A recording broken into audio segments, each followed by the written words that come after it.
अस्सलाम वालेकुम दोस्तों। एक बस्ती में एक शेख साहब रहते थे।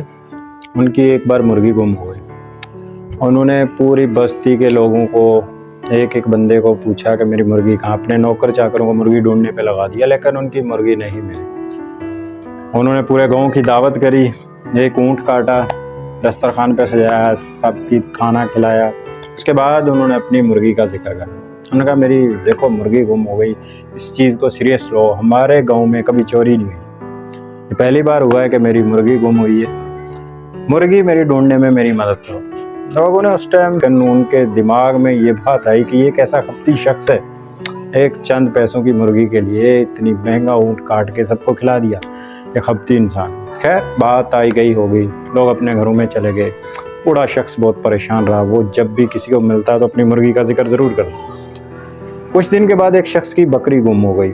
उसने शेख साहब को बताया कि मेरी बकरी गुम हुई। वो ढूंढने आया, शेख साहब भी उसके साथ चल पड़े बकरी ढूंढने। बहुत सारे लोगों को कहा कि इसकी बकरी ढूंढो, और हाँ मेरी मुर्गी भी ढूंढो, ये बहुत ज़रूरी है। उसने फिर पूरे गांव की दावत करी, एक ऊँट काटा, पूरे गांव को खिलाया।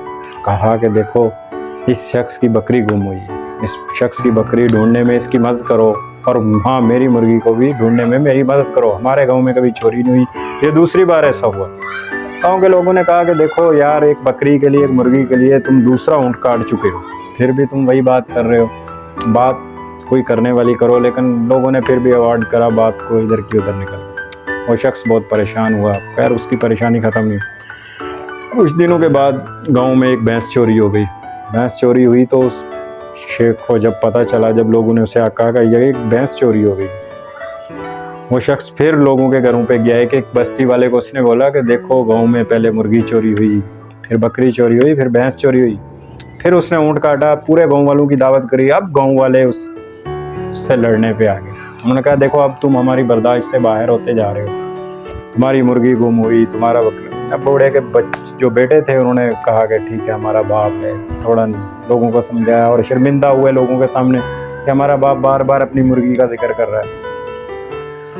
कुछ दिनों के बाद वहाँ पे कुआं था, औरतें पानी भरने जाती थी, तो उस कुएं के अंदर एक औरत पानी भरने गई और वहाँ से वो गायब हो गई। जब वो पानी भर के काफ़ी देर के बाद वापस ना आई तो लोग परेशान हुए। लोगों ने उसको ढूंढने की कोशिश की, नहीं ढूंढी। लोगों ने जब इधर उधर देखा तो बस्ती के बाहर कुछ डाकुओं ने पड़ाव डाला हुआ था। जब उनकी तलाशी ली गई तो वहाँ पे वो दूसरे दिन वो लड़की भी मिल गई।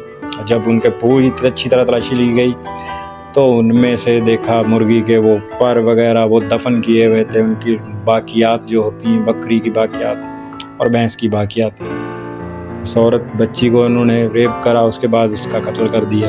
वो औरत बच्ची भी वहाँ से मिली। लोगों को उस दिन उस बूढ़े की बात समझ आ गई कि बूढ़ा क्यों उस दिन मुर्गी के लिए इतना शोर कर रहा था, कि अगर हम उस दिन उसकी मुर्गी को ढूंढते, हम इन लोगों को पकड़ लेते, कम से कम हमारी बच्ची बच जाती, हमारी बाकी चीज़ें बच जाती।